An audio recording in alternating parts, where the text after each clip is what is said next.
রাজবাড়ীর গোয়ালন্দ উপজেলার দৌলতিয়া ঘাটে নিয়ন্ত্রণ হারিয়ে যাত্রীবাহী বাস নদীতে পড়ে যাওয়ার ঘটনায় কাজী সাইফ আহমেদ সৌম্য ও জহুরা অন্তি নামে এক দম্পতির মর্মান্তিক মৃত্যু হয়েছে।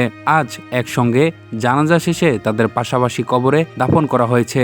বৃহস্পতিবার দুপুর 2টার দিকে রাজবাড়ীর শহীদ খুশি রেলওয়ে মাঠে স্বামী স্ত্রীর একসঙ্গে জানাজা অনুষ্ঠিত হয়। জানাজা শেষে রাজবাড়ী পুরসভার নতুন বাজার কবরস্থানে তাদের দাফন করা হয়।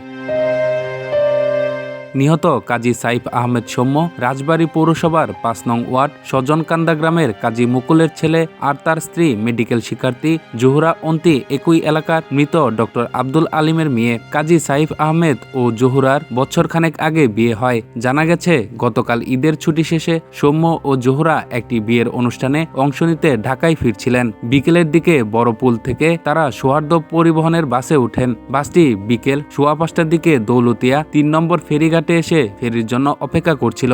এ সময় নিয়ন্ত্রণ হারিয়ে বাসটি পল্টন থেকে নদীতে পড়ে যায়। প্রায় 7 ঘন্টার প্রচেষ্টায় উদ্ধারকারী জাহাজ হামজা বাসটিকে টেনে উপরে তুলে। পরে ফায়ার সার্ভিসের ডুবুরি দল বাসের মধ্যে থেকে সৌম্য ও জহুরার মরদেহ উদ্ধার করে। নিহত কাজী সাইফ আহমেদ সৌম্যের বড় চাচা কাজী গোলাম আহমেদ বলেন, আমার মেজ ভাইয়ের একমাত্র ছেলে ও পুত্রবধূ বাস দুর্ঘটনায় মারা গেছে। আমরা বাকরুদ্ধ, কারণ আমি এদেরকে সন্তানের মতো করে মানুষ করেছি। সৌম্যকে ছোট অবস্থা থেকে আমি লালন পালন করেছি। আমি তাকে লেখাপড়া করিয়েছি, বিশ্ববিদ্যালয়ে পড়িয়েছি, ওকে চাকরি দিয়েছি, বিয়ে দিয়েছি, সব আমার হাত ধরেই হয়েছে। 1 বছর আগে ওদের বিয়ে হয়। তিনি বলেন, ভাগ্যের কি নির্মম পরিহাস, আজকে আমার এই 2 সন্তানের লাশ সামনে নিয়ে জানাজা পড়তে হচ্ছে।